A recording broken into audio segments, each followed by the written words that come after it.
శ్రీ విద్యాప్రకాశానందగిరి స్వాములు వారు చెప్పిన రామనామ ప్రభావము. రామనామము అత్యద్భుతమైన ప్రభావము కలది.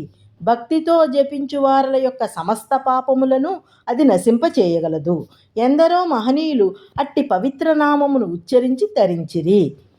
రా శబ్దోచ్చార మాత్రేణ ముఖా నిర్యాంతి పాతకా పునః ప్రవేశ భీత్యాతు మకారస్తు కవాటవత్.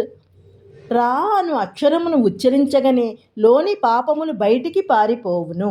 మా అను అక్షరమును పలుకగనే తలుపుల వలె పెదవులు మూయబడుటచే ఆ పాపములు తిరిగి లోనికి ప్రవేశించుటకు అవకాశము లేకుండును. దాశరథి శతకములో ఈ విషయమే ఈ పద్యము ద్వారా చక్కగా నిరూపింపబడినది.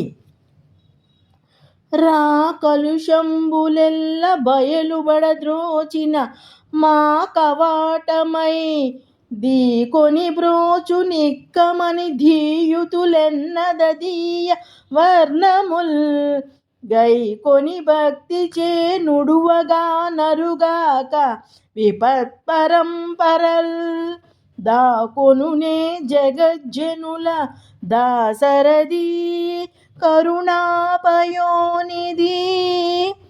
రామ రహస్యోపనిషత్తునందు రాముడు సాక్షాత్ పరబ్రహ్మమే అని చెప్పబడినది. కావున పరబ్రహ్మము యొక్క వాచకమగు ప్రణవము ఓంకారమునకును రామశబ్దమునకును భేదము లేదని తెలియచున్నది. ఎట్లనినా రామయేవ పరబ్రహ్మ రామయేవ పరంతపః రామయేవ పరం తత్వం శ్రీరామో బ్రహ్మతారకం. రాముడే పరబ్రహ్మము, రాముడే పరమ తపస్సు, రాముడే పరతత్వము, రాముడే తారక బ్రహ్మము. శివుడు పార్వతీదేవికి ఆధ్యాత్మతత్వమును ప్రబోధించుచు ఒక్క రామనామము 1000 నామములతో సమానమని పేర్కొనెను. శ్రీరామ రామ రామేతి రమే రామే మనోరమే సహస్రనామ తత్తుల్యం రామనామ వరాననే. రామ అను నామములో రా అ మా అను 3 అక్షరములు కలవు. అందు మొదటిదేగు రకారము అగ్నిబీజము, అకారము సూర్యబీజము, మకారము చంద్రబీజము. అగ్ని, సూర్యుడు, చంద్రుడు ముగ్గురు తేజస్వరూపులు. భగవద్గీత యందు యదాదిత్యగతం తేజో జగద్భాసయతేఖిలం యచ్చంద్రమసి యచ్చాగ్నౌ తత్తేజో విద్ధి మామకం అను శ్లోకము ద్వారా భగవానుడు జగత్తునంతను ప్రకాశింపచేయుచున్న సూర్యుని అందలి తేజస్సును, చంద్రాగ్నులందలి తేజస్సును తనదే అని చెప్పుటచే ఈ 3 బీజాక్షరములను సాక్షాత్ భగవంతుని యొక్క తేజోరూపములే అని స్పష్టమగుచున్నది. కాబట్టి రామ అను పదము ఎంతటి శక్తివంతమైనదో తెలియచున్నది. మరియు రకారము అగ్నిబీజము పాపములను భస్మీభూతము చేసివేయును. అకారము సూర్యబీజము అజ్ఞానమనే తమస్సును పారద్రోలి జ్ఞానమును ప్రసాదించును. మాను చంద్రబీజము తాపత్రయమును అణిచివేచి ఆత్మశాంతిని కలుగచేయును. కావున రామ మంత్ర జపముచే పాపక్షయము, జ్ఞానప్రాప్తి, పరమశాంతి అను ఈ 3 ఫలములను సిద్ధించును. ఇక రామశబ్దము యొక్క అర్థమును వివరించదము.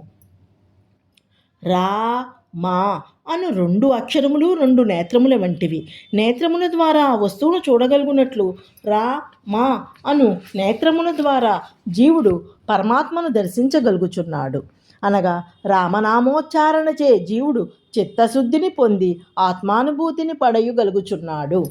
ఒక దీపమును ఇంటి గడప మీద ఉంచినచో అది ఇంటి బయటను లోపలను కూడా ఎట్లు ప్రకాశింపచేయునో అట్లే నాలుకైన ద్వారముపై రామనామమును దీపము ఉంచినచో అది బాహ్యాభ్యంతరముల రెండింటినీ ప్రకాశింపచేయును.